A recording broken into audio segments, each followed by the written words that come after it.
Dalam rangka meningkatkan pelayanan yang optimal kepada masyarakat, Kementerian ATR BPN turut berkontribusi dalam mewujudkan transformasi digital dalam bentuk layanan informasi pertanahan elektronik. Layanan informasi pertanahan elektronik merupakan proses memberikan informasi secara elektronik meliputi konfirmasi kesesuaian data fisik dan data yuridis sertifikat hak atas tanah. Melalui layanan ini, Kementerian ATR BPN berkolaborasi dengan mitra kerja seperti PPAT, jasa keuangan, dan instansi pemerintah untuk mewujudkan layanan ini menjadi lebih baik. Dengan adanya layanan informasi pertanahan elektronik ini, Kementerian ATR BPN benar-benar hadir di tengah masyarakat dan berkomitmen menjadi solusi dalam setiap permasalahan pertanahan yang ada.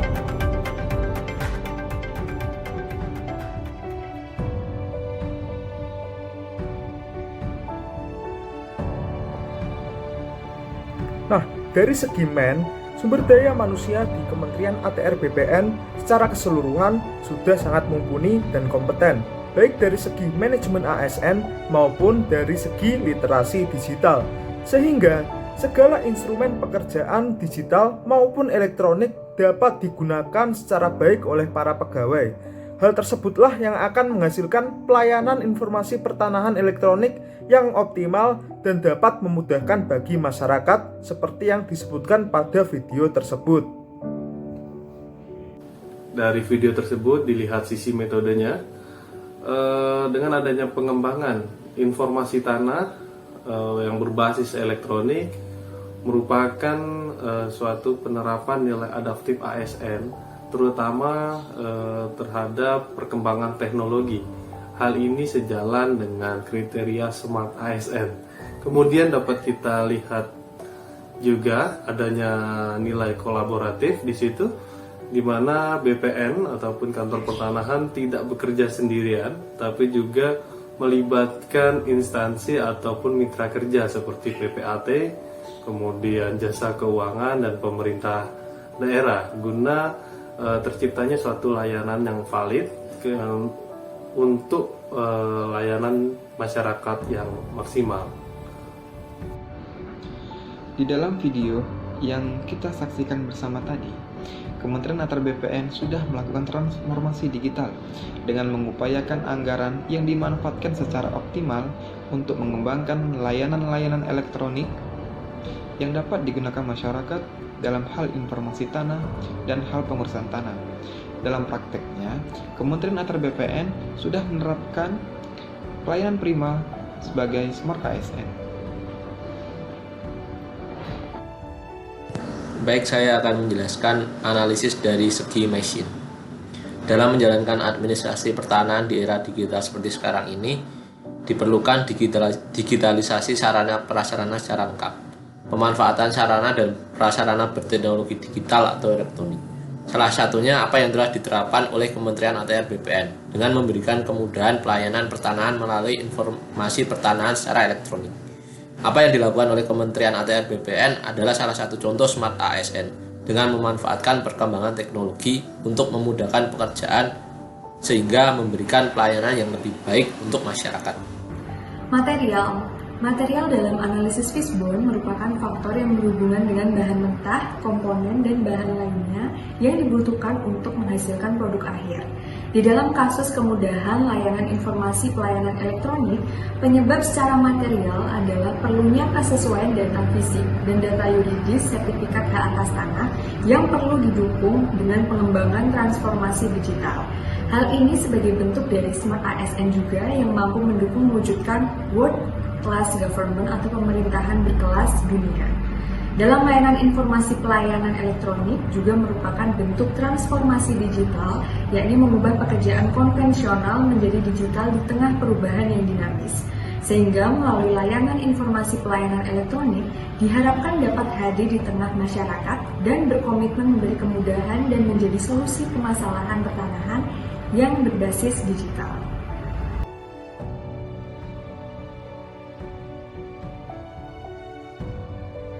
Kementerian Agraria dan Tata Ruang Badan Pertanahan Nasional atau ATR BPN mencatat ada 125 pegawainya yang terlibat kasus mafia tanah sejak tahun 2016. Ratusan pegawai tersebut telah diberikan sanksi berupa sanksi administrasi, mutasi jabatan, pemecatan hingga dilaporkan ke polisi. Staf khusus Menteri ATR BPN, Teku Taufikul Hadi mengatakan modus yang paling banyak dilakukan adalah pemalsuan sertifikat tanah. Untuk memberantas kasus mafia tanah, Kementerian ATR BPN telah membentuk Satgas bekerja sama dengan Polri, Kejaksaan Agung, dan Komisi Yudisial untuk menyelesaikan sengketa. Sebelumnya Komisi Yudisial mengungkapkan sepanjang tahun 2021 ada 87 laporan masyarakat terkait kasus mafia tanah. Sekarang ini 125 petugas pejabat di BPN itu telah diberhentikan. Kenapa, Pak? Karena dia dianggap membantu mafia.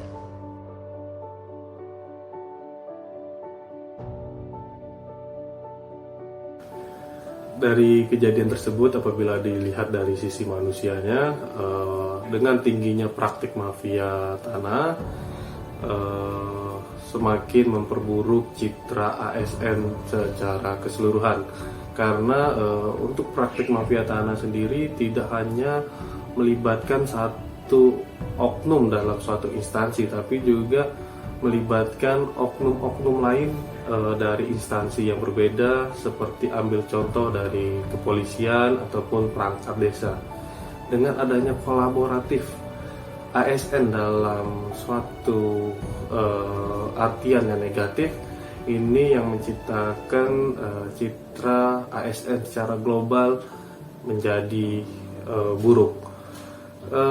Praktik mafia tersebut semakin menunjukkan bahwa core value berakhlak ASN tidak diterapkan, tidak diinternalisasi dengan baik. Karena apabila kita menerapkan dan menginternalisasinya, maka kita sebagai ASN akan jauh dari praktik-praktik mafia tersebut.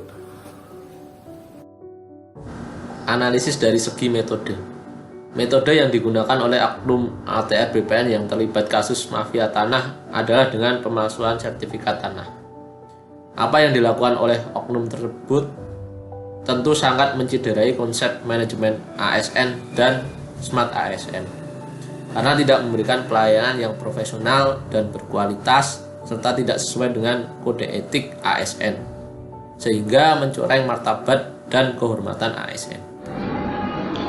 Budaya investasi yang ada di Indonesia memancing para mafia tanah untuk melebarkan usaha-usahanya dengan melakukan pemalsuan sertifikat tanah, dan juga tuntutan gaya hidup yang tinggi menjadi pendorong bagi oknum pegawai untuk melakukan kerjasama dengan mafia tanah.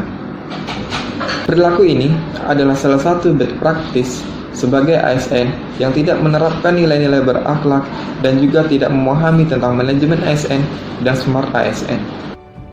Selanjutnya adalah analisis dari segi mesin. Dari banyaknya kasus mafia tanah di lingkungan Kementerian ATR BPN adalah merupakan salah satu contoh buruknya sistem manajemen ASN di lingkungan kerja Kementerian ATR BPN, yaitu pada sistem kepegawaian, sehingga memberikan kesempatan pada oknum pegawai BPN untuk berani berbuat nakal dan menyebabkan tumbuhnya mafia-mafia tanah yang baru. Selain itu, belum maksimalnya penggunaan teknologi digital baik untuk pengarsipan dokumen-dokumen penting seperti surat tanah, kemudian sertifikat dan yang lainnya, maupun sistem kepegawaian digital juga merupakan salah satu faktor maraknya kasus mafia tanah tersebut. Di dalam kasus oknum BPN yang terlibat mafia tanah, penyebab secara material dapat berupa masih minimnya kesadaran untuk bekerja sesuai dengan peraturan yang berlaku dan lemahnya penegakan hukum. Hal ini merupakan penyimpangan dari manajemen ASN sehingga para oknum BPN ini mendapatkan sanksi administrasi, mutasi jabatan, pemecatan, hingga dilaporkan ke polisi. Untuk itu, di dalam mengatasi permasalahan mafia tanah, perlu adanya bentuk transformasi digital di lingkungan Kementerian Agraria dan Tata Ruang Badan Pertanahan Nasional. Tujuannya adalah untuk meminimalisir dan mempersempit ruang gerak mafia karena seluruh data nantinya diproses secara elektronik dan digital. Maka dari itu, perlu penerapan Smart ASN untuk mendukung mengatasi permasalahan mafia tanah.